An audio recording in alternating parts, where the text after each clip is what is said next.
just want to say that I'm so sorry. All my people are getting attacked. The children.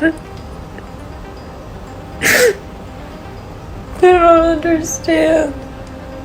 I'm so sorry. I wish I could do something, but I can't.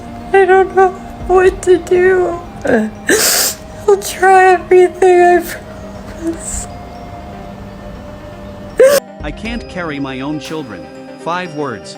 Said quietly, calmly, almost matter-of-factly. And yet, those 5 words from one of the most famous women on the planet stopped the entire internet cold.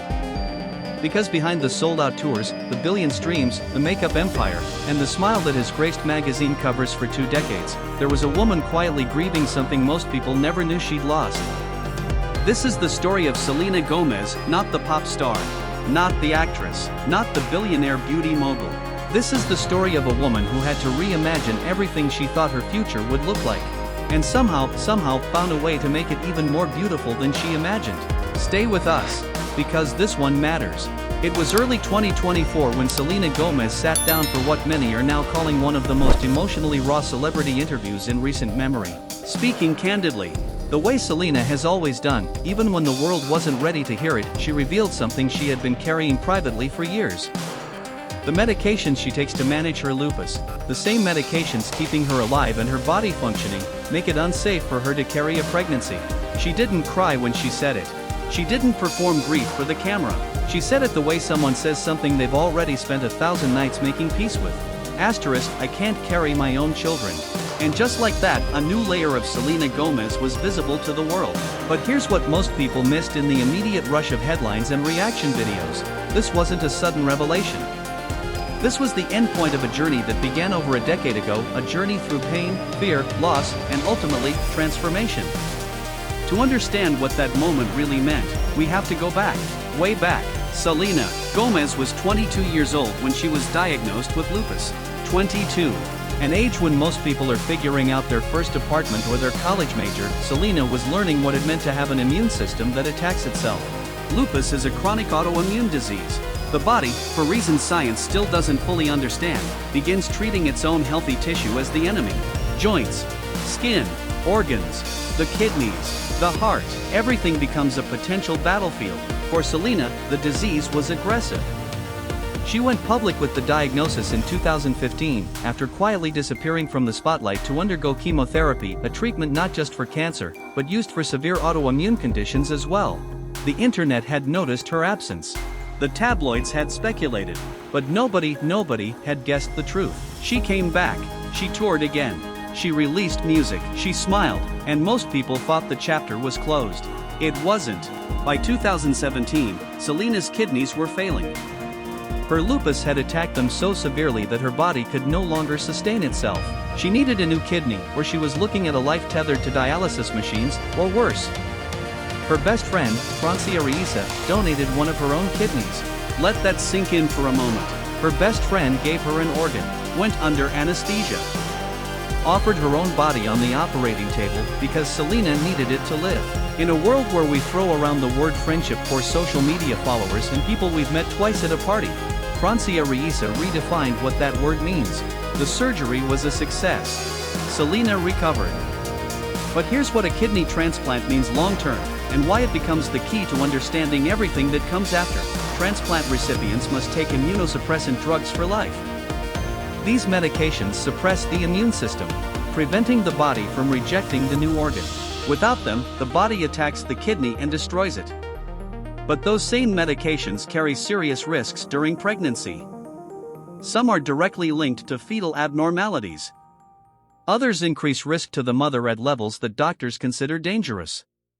For Selena Gomez, a woman with a transplanted kidney, active lupus management, and a body that requires careful pharmaceutical balance just to function, a conventional pregnancy isn't just difficult. Her medical team has indicated it isn't safe. And so the dream that so many little girls grow up with, the dream Selena herself has spoken about openly, tenderly, for years, had to be reimagined.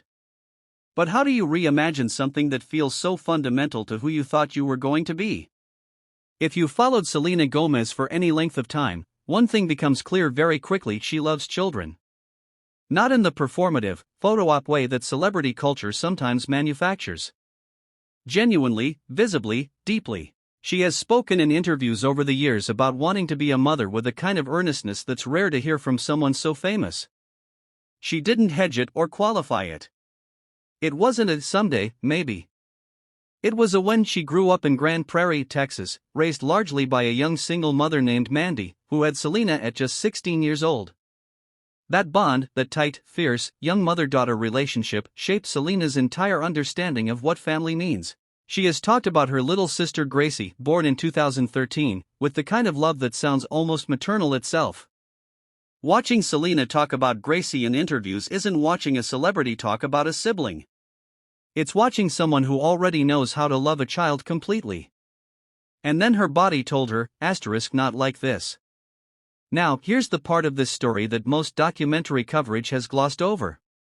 Because Selena Gomez didn't crumble. She grieved, almost certainly, privately, in ways we'll never fully see. The grief of losing a future you had already pictured in your mind is real grief. It deserves to be called what it is. But something else was happening at the same time. Something was shifting. And it had a name. Blanco was not who anyone expected. After years of high-profile, turbulent, very publicly scrutinized relationships, including the on-again, off-again love story with Justin Bieber that the entire internet had opinions about, Selena Gomez fell quietly, genuinely, joyfully in love with a music producer who wears hoodies and talks about sandwiches with the same enthusiasm most people reserve for winning awards. And that, somehow, is exactly what made it feel real. Blanco isn't a heartthrob in the traditional Hollywood sense. He's a Grammy-winning producer, collaborator, creative force, and by all accounts, one of the most emotionally available, openly affectionate partners Selena has ever had. She confirmed their relationship in late 2023, and almost immediately, the way she talked about him was different. She called him her absolute everything. She said he makes her feel safe. She said, and this is the part worth pausing on, that with him, she can finally picture the future clearly. Now ask yourself, why does a woman who has just processed the news that she cannot carry children suddenly start talking about the future with more clarity and more peace than ever before? Because the right person doesn't just love the version of you that exists today.